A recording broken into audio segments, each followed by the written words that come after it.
Hey YouTubers, I've been getting a lot of questions about barometric pressure, and you've heard me talk about barometric pressure and how I use it to when I'm targeting fish and when I fish and the different scenarios involved. There's really not a lot to say about barometric pressure, except that high and steady is tough fishing, in my experience. High and steady barometer, you get calm days, bright sunshine, very little wind. And when you get those days, in my experience, it gets a lot tougher to catch fish. You move around on a day like that and you'll see redfish, and they're normally laying on the bottom and they're not doing anything, and they're really not interested in doing anything. I've seen them, when the pressure's high and steady, I've seen them buried up in the grass where all you see was their tail sticking out in the flat, almost like they were hibernating. But that's my experience. Other people, other people may have different experiences, but in all the years that I've been fishing, I know that high and steady is tough fishing for me.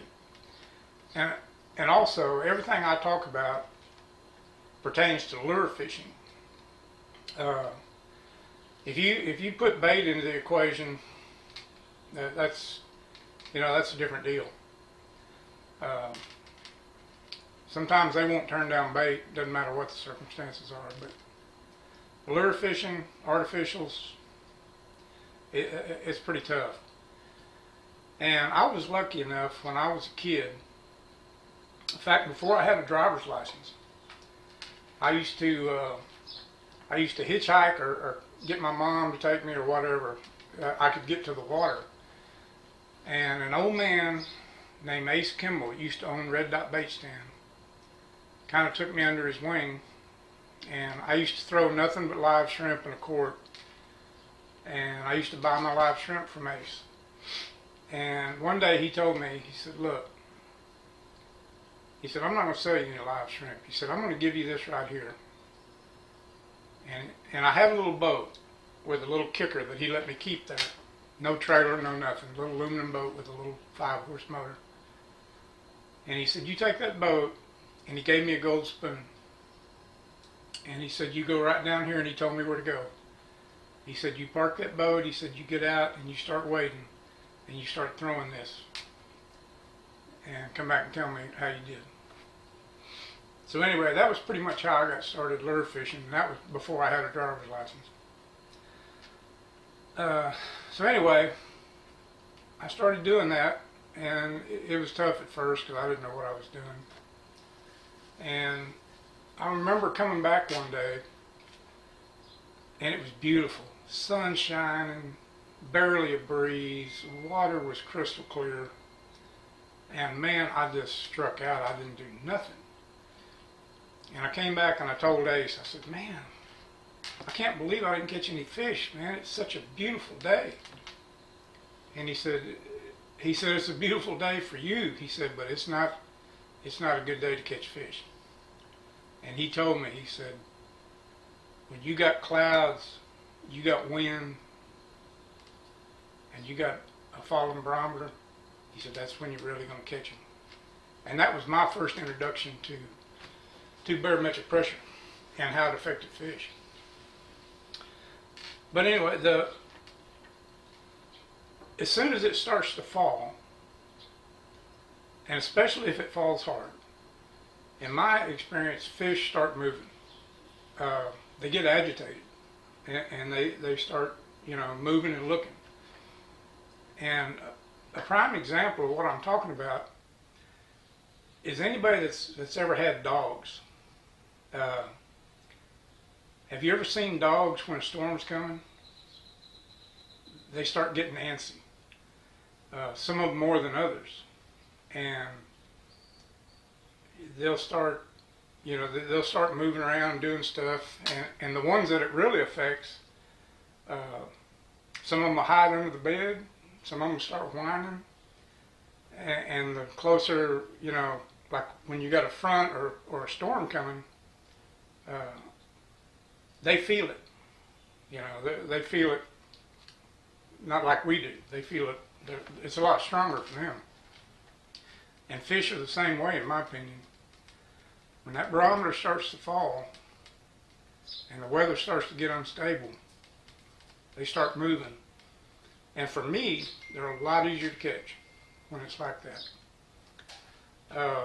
Some of the things, when the barometer starts to fall, one thing that happens is the water rises, depending on how low the barometer goes. But as soon as it starts to fall, that water will start creeping up, because you're actually taking pressure off the top of the water.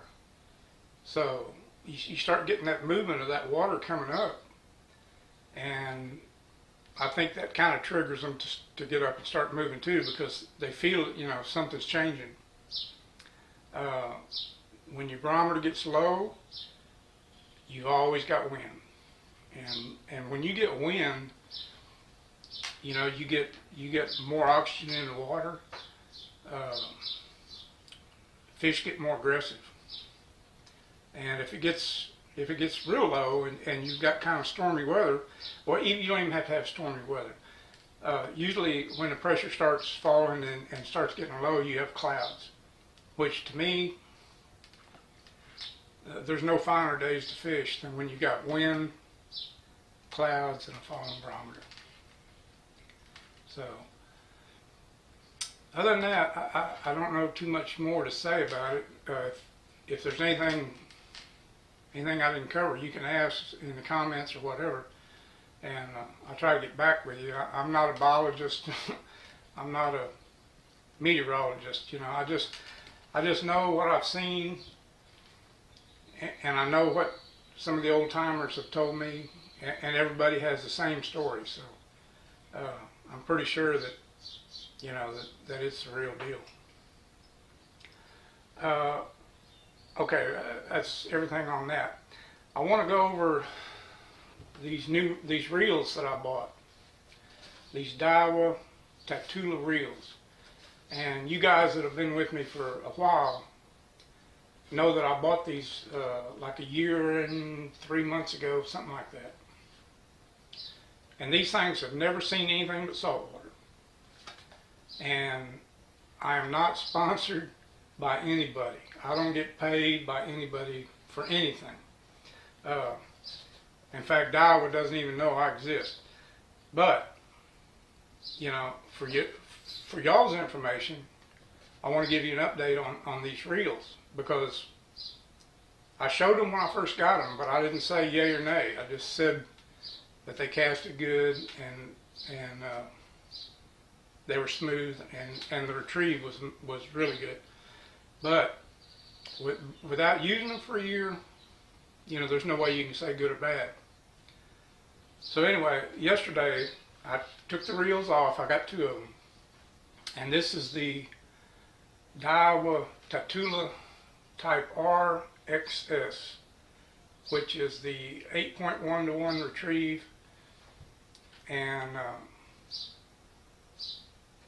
that's basically it. Magnetic backlash control and the T-wing technology.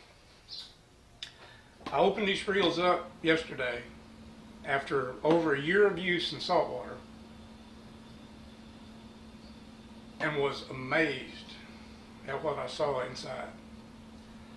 There was not a drop of corrosion. There was not a drop of dirt. There was nothing. They looked like the day I bought them. And other than putting a few drops of oil on the bearings and oil in the worm gear, I haven't done anything except spritz them with fresh water when I come home. So, in my opinion, that they're they're the real deal. They're good reels, and they're reasonably priced. The ones that I replaced with this were a lot more expensive, and after a year of fishing in saltwater, they literally fell apart. And I took both of them in. Cost me like $60 a reel to have them rebuilt, and I use them now. I've got them using them in freshwater when I'm bass fishing, but they still sound like a hay baler when you crank the handle. So anyway, this is just for y'all's information, you know, for anybody that's interested.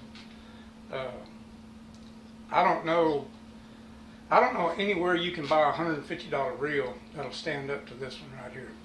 I am super impressed, and got no complaints at all. I can see these reels going a long, long time, because like I said, they're sealed up so tight nothing gets inside of them. Those other ones that I had, which I'm not going to name any names, they had places where stuff could get into them, and that's what happened to them. They eat the bearings up on them.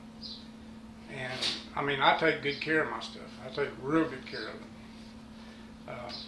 I think anybody that grew up poor like I did appreciates taking care of stuff, because if you don't, you know, you don't have it much longer. But anyway, like I said, you guys that have been with me for a long time, you know how many redfish and trout I've caught on these Daiwas in the last year and 3 or 4 months. And they are absolutely, drags are perfect. There's no noise, there's no whirring. And like I said, I opened them up. There was nothing to do, just put them back together. They were perfect. So anyway, that's my report on the Daiwas after a year of use. One more thing I wanted to give a thank you for. Yesterday, I pulled up my YouTube, and I had hit 1,000 subscribers, which in the world of YouTube is nothing. I mean, it's not even a blip on the radar. But for an old man like me that does nothing but do fishing videos, I was amazed. I never dreamed that there would be 1,000 people out there that would want to watch an old man fish. But I want you to know that I don't take it for granted. I don't take it lightly, and I appreciate it immensely. It means a lot to me. I never thought I would see 1,000 subs on my channel, and every one of them, like I said, man, I've never had a bad comment. I've never had, you know, I've never had a hater show up. It's special to me, and I appreciate it. I appreciate it immensely. I'm going to keep, as long as I can draw a breath and get in a boat, I'm going to keep making videos for y'all. And if people keep appreciating them, you know, that's great. I love doing them. I love hearing from y'all after I post a video. I love getting the comments and the thumbs up or whatever. I just really, really appreciate it. And I hope I answered the questions that I've got about barometric pressure. And like I said, if there's anything I didn't cover, just put a comment or email me at redfishross@yahoo.com, and I will for sure get back to you. Thanks a lot. Appreciate it.